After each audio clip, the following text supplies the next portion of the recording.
On va rénover ta chambre d'ado pour le bébé, m'a dit ma sœur, plantée sur le seuil de ma porte avec des échantillons de peinture. J'avais 28 ans, je vivais encore chez mes parents, et je leur versais un loyer mensuel de 1200 €. Et je suis censée dormir où, ai-je demandé. Mon père a haussé les épaules. Débrouille-toi. La famille s'agrandit. Je suis partie le soir même. Quand l'entrepreneur est arrivé le lendemain, il a demandé, qui paie? Le devis est à 30 000 €. Ma sœur n'a pas toqué. Elle ne le faisait jamais, car dans sa tête, toute la maison lui appartenait encore, y compris l'air qu'on y respirait. Bon, alors, a dit Émilie en débarquant sur le pas de ma porte comme si elle présentait une émission de relooking. Elle tenait un éventail d'échantillons de peinture dans une main et une impression Pinterest froissée dans l'autre. On va rénover ta chambre d'ado pour le bébé. J'ai cligné des yeux, assis au bord de mon lit. Le bouton de mon pantalon d'uniforme était encore à moitié défait, ma chemise jetée sur une chaise comme un drapeau en berne. Je venais de terminer une garde de 24 heures il y a à peine 2 heures. Je sentais encore la fumée et la cendre humide, comme une histoire calcinée qui refusait de partir au lavage. Quoi? Ai-je articulé. Émilie a souri de la manière dont elle souriait quand elle avait déjà décidé de la fin de l'histoire. C'est pas génial? A-t-elle gazouillé. On pensait à un vert sauge doux ou un beige avoine chaleureux. Ah, et il y a ce mur d'accent trop mignon avec des petits nuages. C'est non-genré, mais ça reste cosy, tu vois. J'ai regardé par-dessus son épaule, dans le couloir, où mon père se tenait avec sa tasse de café et son expression de « je suis trop fatigué pour les états d'âme ». Ma mère planait derrière lui, essayant d'avoir l'air de soutenir la décision tout en feignant de ne pas faire partie de cette embuscade. J'avais 28 ans, je vivais toujours à la maison parce que j'étais sapeur-pompier et que mes horaires étaient infernaux. Et depuis 1 an, mes parents m'aidaient à économiser en me louant mon ancienne chambre. 1200 € par mois. Ce chiffre me faisait l'effet d'un bleu à chaque fois que je le prononçais à voix haute. Émilie a tapoté les échantillons de peinture contre le cadre de ma porte, comme un juge avec son marteau. On commence ce week-end. Ma bouche s'est ouverte et est restée ainsi une seconde, comme si mon cerveau avait besoin d'un instant pour encaisser une telle audace. Et je suis censée dormir où, ai-je finalement demandé. Le sourire d'Émilie n'a pas bougé. Oh, tu trouveras bien quelque chose. Tu es plein de ressources. Je me suis tournée vers mon père. Papa. Il a haussé les épaules. Même pas un vrai haussement d'épaules, un demi, comme si la question l'ennuyait. Débrouille-toi, a-t-il dit. La famille s'agrandit. C'était tout. C'était l'explication. C'était mon avis d'expulsion. J'ai senti une bouffée de chaleur me monter au cou. Pas la chaleur maîtrisée d'un incendie que l'on comprend, que l'on peut lire, que l'on peut combattre. C'était différent. C'était le genre de chaleur qui vient quand on réalise qu'on s'est trompé de bâtiment depuis le début et qu'il est déjà en train de s'effondrer. Je vous paie, ai-je dit lentement, chaque mot comme si je marchais sur du verre. 1200 € par mois. Ma mère a levé les mains comme si elle pouvait physiquement attraper la tension dans l'air. Maxime, ne transforme pas ça en. En quoi? Ai-je lâché? En problème? C'est un problème. Émilie a soupiré comme si je faisais mon cinéma exprès. Tu ne paies pas pour cette chambre. Tu paies pour vivre ici. Je l'ai dévisagé. Et vivre ici inclut de ne pas avoir de chambre. Mon père a pris une gorgée de café comme si nous discutions de la météo. C'est temporaire. Temporaire comment? Ai-je demandé. Les yeux d'Émilie se sont illuminés. Oh, eh bien, le bébé est prévu dans 4 mois, mais évidemment on veut que la chambre soit prête en avance, et puis tu sais, la période du nouveau-né, puis l'apprentissage du sommeil, et ensuite l'âge des premiers pas, donc, ai-je dit, la voix plate. Jamais. Ma mère a réessayé. Chérie, Émilie a besoin de soutien. Tu es son frère. J'ai ri une fois. Un rire moche. Je suis son frère, ai-je répété, pas sa chambre d'amis. Émilie s'est avancée, tenant toujours ses échantillons de peinture comme des armes. Tu n'utilises même pas cette chambre la moitié du temps. Tu es toujours à la caserne. Et quand tu es là, tu ne fais que dormir. Oui, ai-je dit, parce que je suis pompier.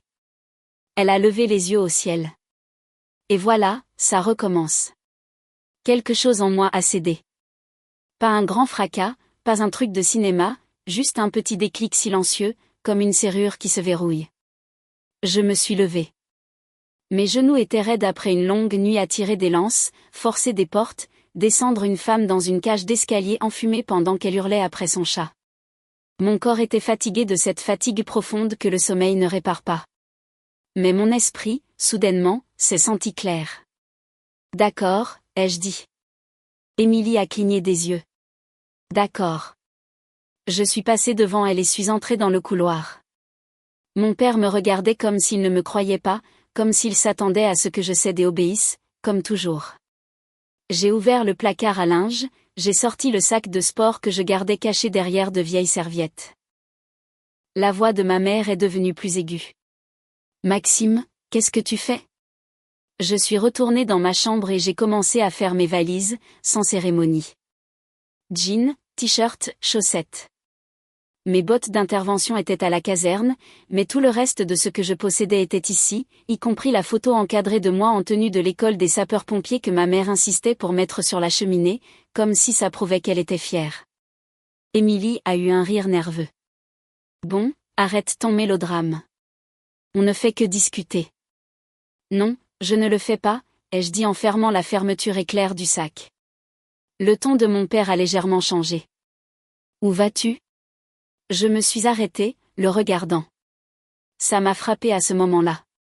Sa façon de demander n'était pas inquiète. Ce n'était pas un « est-ce que ça va » ou « on peut en parler ?» C'était plutôt « quel dérangement est-ce que ça va nous causer ?» Je déménage, ai-je dit. Le visage de ma mère s'est crispé. Maxime, tu ne peux pas simplement. Je ne peux pas? Ai-je répété. Vous venez juste de me dire que je n'ai plus de chambre. Ça me semble être un message assez clair. Émilie a ricané. Tu agis comme si on t'avait mis à la porte. Je l'ai regardé droit dans les yeux. C'est ce que vous avez fait. Mon père a posé sa tasse avec un léger cliquetis. Ne sois pas mesquin. Mesquin? Ai-je répété, et je sentais ma voix monter. Je vous paie plus que ce que la plupart des gens paient pour un crédit immobilier et vous prenez ma chambre sans même me le demander. Les yeux de ma mère ont lancé des éclairs. Nous sommes une famille. Je l'ai fixé. Alors arrêtez de me faire payer un loyer. Silence. Le genre de silence qui vous dit tout. Le sourire d'Émilie est réapparu, fin et acéré. Tu vas regretter d'être comme ça quand tu auras besoin de nous. J'ai passé le sac sur mon épaule. J'avais déjà besoin de vous. Vous étiez occupé à choisir une couleur de peinture. Mon père a secoué la tête lentement, comme si j'étais une déception. Alors, tu vas simplement partir comme ça? Oui, ai-je dit. Ce soir. Ma mère a fait un pas vers moi, sa voix s'adoucissant pour devenir manipulatrice. Maxime, on allait te le dire. On pourrait t'installer à la cave. La cave? Ai-je répété. Avec l'odeur de moisi et la fenêtre qui fuit? Ça va, a dit mon père. Il y a pire dans la vie. Je les ai regardés pendant une longue seconde. Puis j'ai hoché la tête. Oui, ai-je dit. C'est vrai. Mais j'en ai fini de comparer ma vie à la misère pour justifier que vous me traitiez comme un distributeur de billets. Le visage d'Émilie s'est durci. Et alors? Tu te prends pour un héros parce que tu cours dans des bâtiments en feu? Non, ai-je dit doucement. Je pense que je suis un adulte qui mérite une porte qui ne se fait pas repeindre par-dessus sa tête. Et je suis sortie. Je n'ai rien claqué. Je n'ai pas crié. Je suis juste partie. Le bruit de mes bottes résonnait sur les marches, l'air de la nuit était froid et pur contre mon visage. C'était comme sortir d'une maison en flammes et réaliser qu'on étouffait depuis des années. J'ai dormi sur le canapé de mon pote Louis cette nuit-là. Il habitait à 10 minutes de la caserne et n'a pas posé d'autres questions que « T'es en sécurité ?» C'était suffisant. Le lendemain, je me suis réveillée avec mon téléphone qui vibrait comme s'il essayait de s'échapper de la table. Numéro inconnu. J'ai répondu, groggy. Allô? Bonjour, c'est Bruno de Rénovation du Nord. Une voix d'homme, vive et joyeuse. On doit commencer les travaux aujourd'hui. Je suis à l'adresse. Je me suis assis d'un coup. D'accord. Il y a eu une pause, comme s'il attendait que je dise autre chose. Puis Bruno s'est raclé la gorge. Alors, petite question. Qui paie? Le devis est à 30 000 €. Mon estomac a chuté si vite que j'ai eu l'impression de rater une marche sur une échelle. Quoi? Ai-je dit. J'ai le contrat ici, a poursuivi Bruno. L'acompte devait être traité ce matin, mais il a été refusé. Je suis là avec une équipe et du matériel. J'ai juste besoin de savoir sur quelle carte on fait passer le premier paiement. Mon cœur s'est mis à battre la chamade. Attendez. Quel contrat? La rénovation de la chambre de bébé, a dit Bruno comme si j'étais lent. Démolition complète, nouveau placo, électricité, parquet, étagères intégrées. C'est un très joli projet, au passage. J'ai basculé mes jambes hors du canapé, soudainement complètement réveillé. Quel nom figure sur ce contrat? Une autre pause. Un bruit de papier qu'on manipule. Maxime Lebrun, a dit Bruno. C'est bien vous? Ma bouche est devenue sèche. Oui, ai-je murmuré. C'est moi. Mais je n'ai rien signé. Bruno a expiré. La gaieté avait disparu. Il y a votre signature et votre email. Et votre numéro de téléphone. C'est bien ce numéro. Mes doigts se sont crispés sur le téléphone. L'email? Oui, a dit Bruno en lisant. Max Lebrun quelque chose. C'était mon email. Celui que j'utilisais pour les échanges de garde et les papiers administratifs. Celui que seuls mes parents connaissaient parce que j'avais utilisé leur imprimante une fois pour imprimer mes documents de mutuelle et que ma mère avait gentiment enregistré mes identifiants. J'ai eu un frisson glacial. Bruno, ai-je dit, en forçant ma voix à rester calme, comme je le faisais sur une intervention quand un propriétaire commençait à paniquer. Ne commencez aucun travail. Ne touchez à rien. J'arrive. J'ai raccroché et j'ai fixé le mur comme s'il pouvait m'expliquer comment ma famille pouvait être aussi audacieuse. Louis est entré dans la pièce en se frottant les yeux.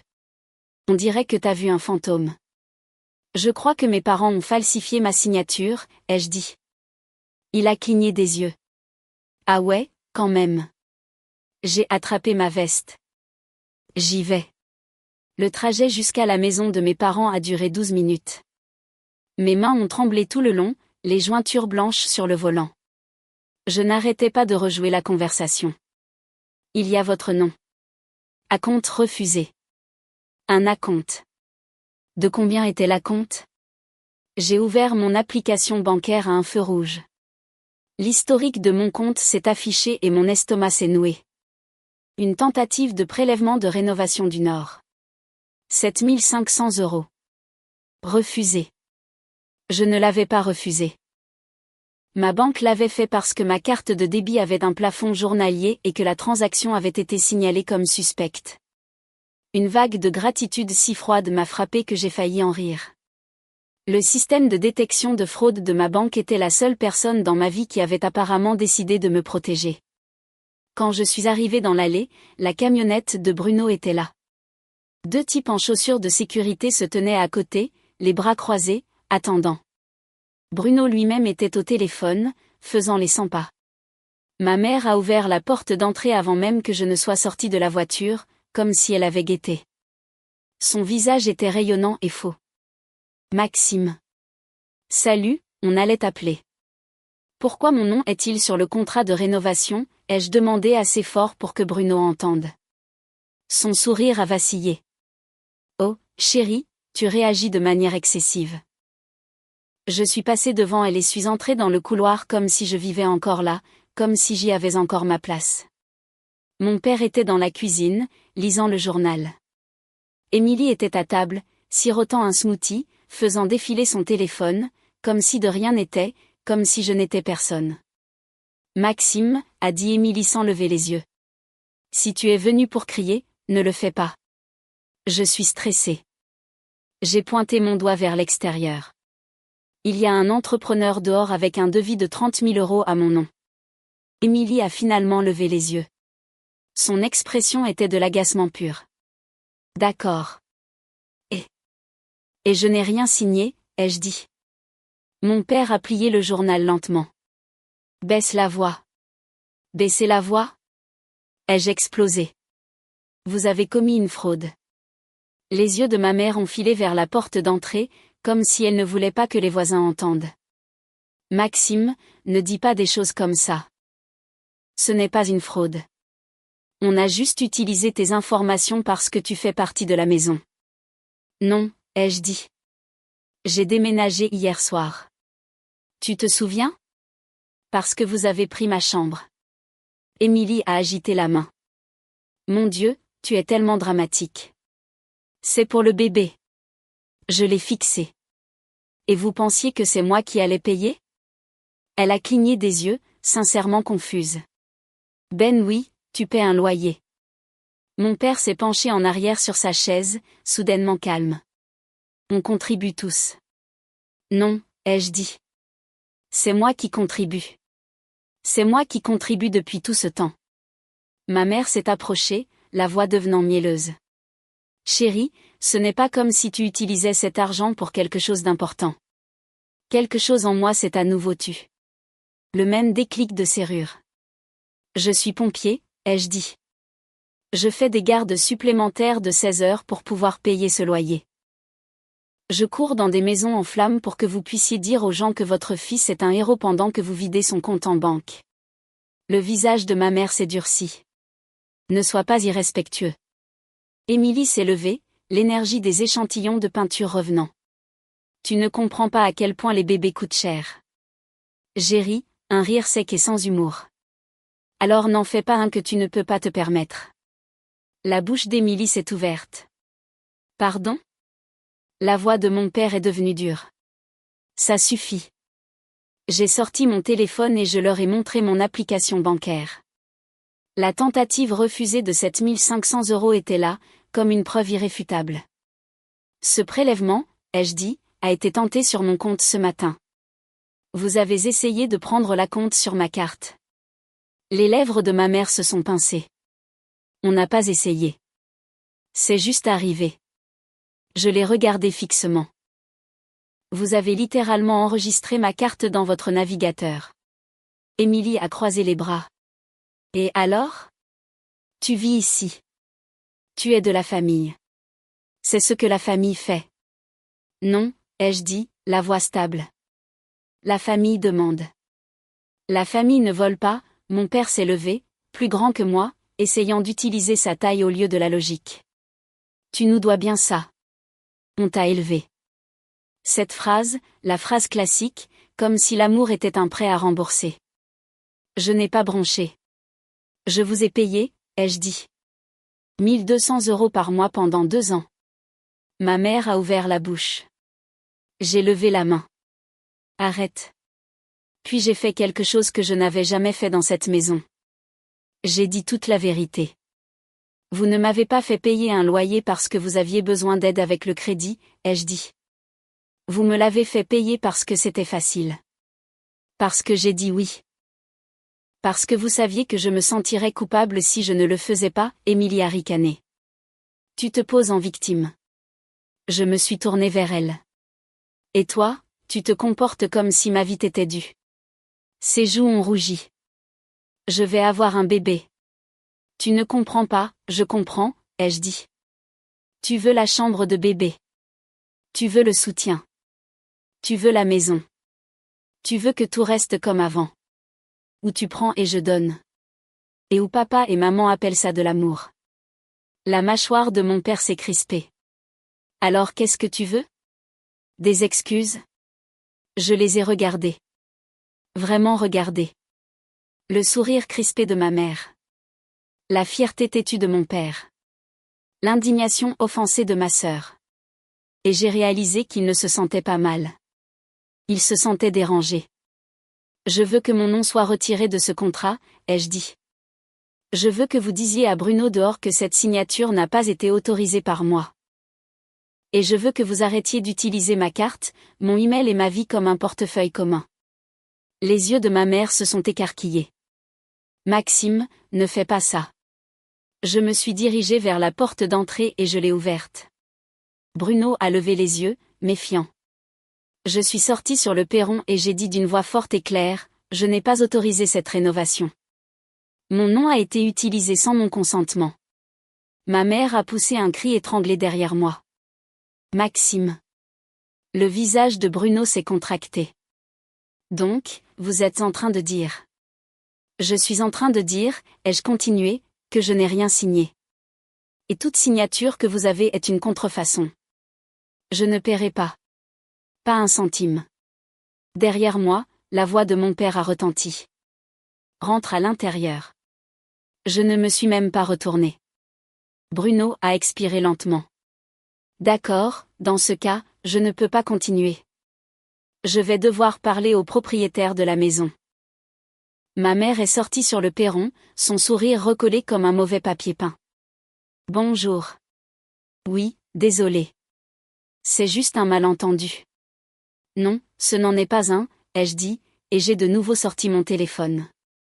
J'ai ouvert mes emails et j'ai montré à Bruno le devis transféré, le contrat, l'email, Maxime, merci de signer ici, qui avait été marqué comme lu depuis une adresse IP.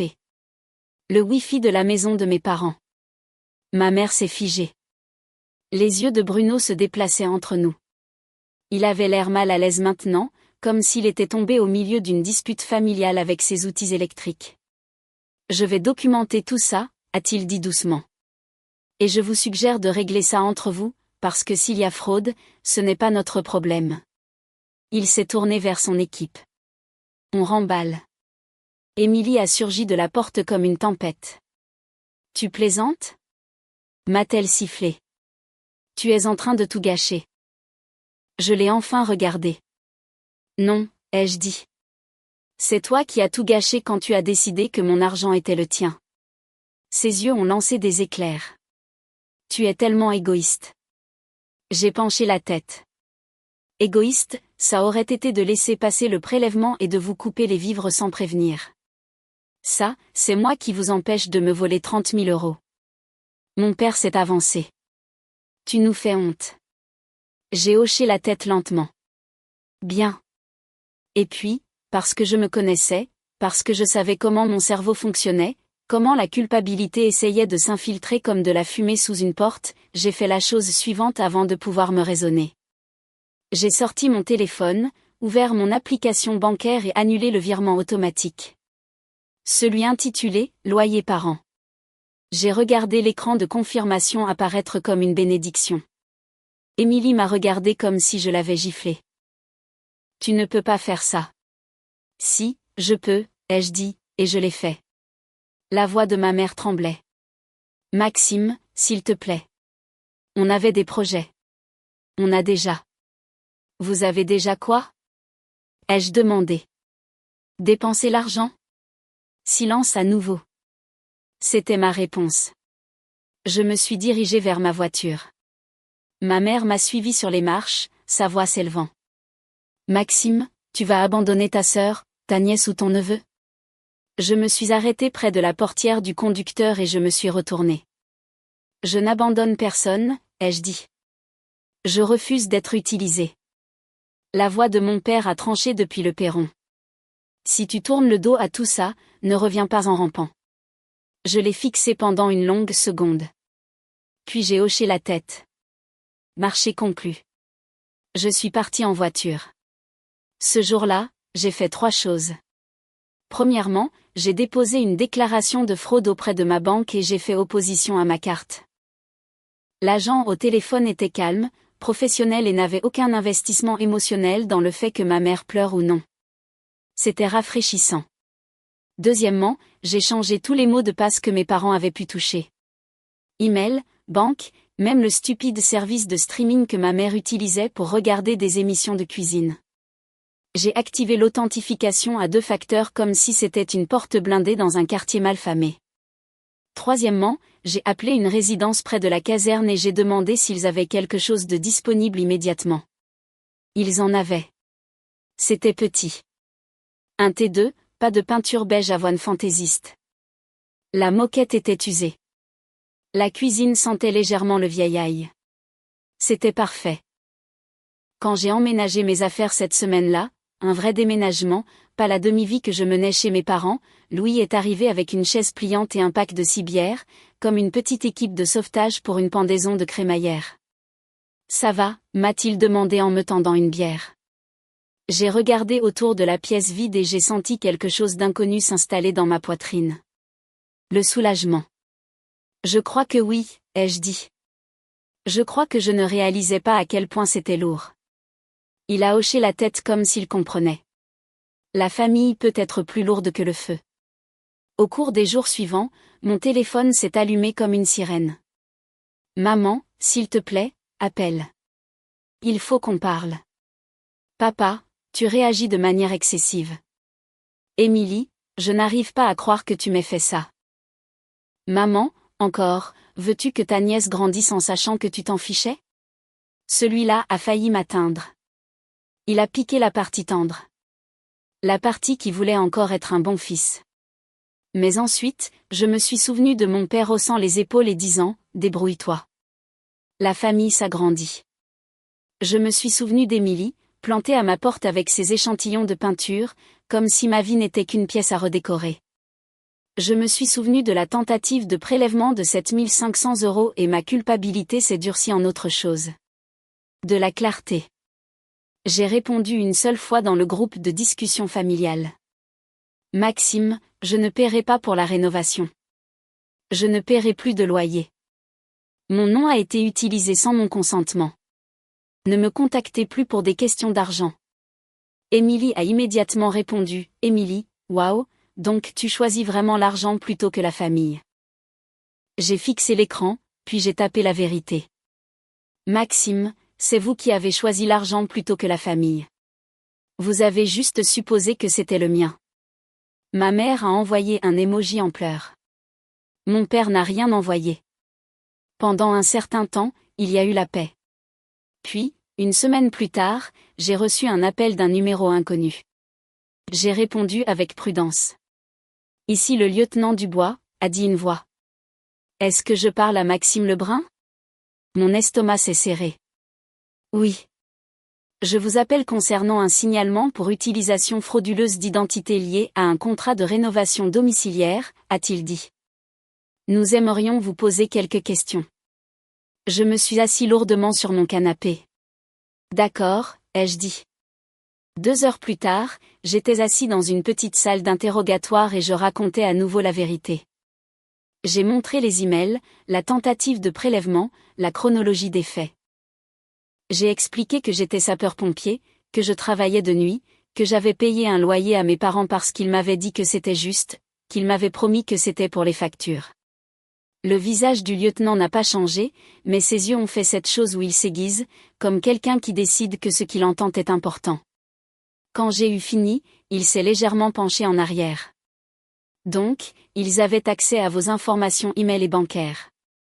Oui, ai-je dit, parce que je leur faisais confiance. Il a hoché la tête une fois. On voit ça souvent avec la famille. Ils pensent que la permission est automatique. J'ai dégluti. Qu'est-ce qui se passe maintenant ? Nous enquêtons, a-t-il dit. Et vous continuez de tout documenter. Ne vous engagez pas émotionnellement. Restez factuel. Cette nuit-là, je suis allé travailler. Un vrai appel pour un feu est arrivé vers 2 heures du matin. Une maison de ville. Des enfants à l'intérieur. La fumée s'enroulait par les fenêtres du 2e étage comme un avertissement. Et j'ai fait ce que je faisais toujours. J'y suis allé. Parce que c'est ça, mon travail. Quand les gens sont piégés, on ne se demande pas s'ils méritent d'être sauvés. On y va, c'est tout. Mais en sortant, en sueur et tremblant, assis sur le marchepied du camion avec une bouteille d'eau, j'ai réalisé quelque chose de brutal. Je faisais ça à la maison aussi, courir dans la fumée, essayer de sauver des gens qui n'arrêtaient pas de craquer l'allumette. 1 mois plus tard, ma mère s'est présentée à mon appartement. J'ai su que c'était elle parce qu'elle a tambouriné à la porte comme si elle était propriétaire. J'ai regardé par le Judas et je l'ai vue là, les cheveux parfaitement coiffés, le visage déjà figé en mode martyr blessé. J'ai ouvert la porte, mais je ne l'ai pas invitée à entrer. Elle a cligné des yeux en me voyant, comme si elle s'attendait à ce que j'aie l'air coupable. « Maxime » a-t-elle murmuré. « Oh, mon chéri. Qu'est-ce que tu veux ?» ai-je demandé. Son visage s'est légèrement fissuré. « On a des problèmes. » Je n'ai pas bougé. « Avec qui ?» Avec l'entrepreneur, a-t-elle admis, la voix basse. Il menace d'engager des poursuites. Et la police a appelé. J'ai hoché la tête lentement. Oui. Ses yeux se sont remplis de larmes. Vrai ou stratégique ? Je ne pouvais plus faire la différence. On ne le pensait pas comme ça, a-t-elle dit. On pensait juste que tu nous aiderais. Je vous ai aidé, ai-je dit. Pendant des années. Elle a tendu la main comme si elle voulait toucher mon bras. J'ai reculé. Sa main a flotté dans les airs puis est retombée. Émilie est stressée, a-t-elle chuchoté. Le bébé. Arrête, ai-je dit, calme mais ferme. N'utilise pas le bébé comme un bouclier. Ma mère a tressailli. Je me suis appuyée contre le cadre de la porte. Tu veux savoir ce qui fait le plus mal ? Elle a hoché la tête, silencieuse. Ce n'est pas l'argent, ai-je dit. C'est que vous n'avez même pas demandé. Vous n'avez même pas envisagé que je puisse dire non. Vous avez juste pris. Les lèvres de ma mère tremblaient. Nous sommes une famille. J'ai expiré lentement. Une famille ne fait pas ça. Ses yeux ont fouillé mon visage comme si elle cherchait la version de moi qui cédait toujours, mais ce gars-là était parti. Finalement, elle a murmuré, « Alors, c'est vraiment fini ?» Je l'ai regardé et j'ai ressenti l'étrange chagrin d'accepter ce que je savais déjà. « J'ai fini d'être votre banque, » ai-je dit. Si vous voulez une relation avec moi, ce sera une relation où je suis traité comme un fils, comme un frère, pas comme un plan de paiement. Elle a hoché la tête, des larmes coulant sur ses joues. Et puis elle a dit la chose qui prouvait qu'elle n'avait toujours pas compris. Mais qu'en est-il de l'argent que tu nous dois pour avoir vécu là-bas ? J'ai ri, pour de vrai. Je n'ai pas pu m'en empêcher. Au revoir, maman, ai-je dit, et j'ai fermé la porte. Après son départ, mon appartement était silencieux. Pas de cris, pas d'échantillons de peinture, pas d'excuses sur la famille qui s'agrandit. Juste moi, mon espace, ma paix. Je me suis assis par terre, le dos contre le canapé, et j'ai laissé le silence m'envelopper comme une couverture. C'était étrange au début, comme un silence auquel on ne fait pas confiance parce qu'on est habitué aux alarmes. Mais ce n'était pas une alarme. C'était la liberté. Les gens me demandent parfois si je regrette de leur avoir coupé les vivres, si je regrette d'avoir rendu les choses difficiles juste au moment où Émilie allait avoir un bébé. Et je pense toujours à ce moment. Émilie à ma porte, souriante, dépensant déjà ma vie comme si c'était la sienne. Je pense à mon père haussant les épaules comme si ma survie était un inconvénient. Je pense à l'entrepreneur demandant qui payait. Et je pense à la facilité avec laquelle ils ont décidé que je porterais le fardeau, parce que je l'avais toujours fait. Voici ce que j'ai appris. On peut foncer dans des immeubles en feu pour des inconnus et quand même se faire brûler par sa propre famille. Mais on n'est pas obligé de rester planté là en prétendant que c'est de la chaleur. Je suis toujours sapeur-pompier. Je travaille toujours dur. J'aide toujours les gens. Juste pas ceux qui pensent que l'amour signifie un accès illimité. Et pour la première fois de ma vie, quand je rentre à la maison après une longue garde, de la fumée dans les cheveux, l'épuisement dans les os, j'ai une porte qui reste la mienne. Personne ne la repeint. Personne ne la prend. Et si jamais quelqu'un me dit « débrouille-toi », je connais enfin la réponse.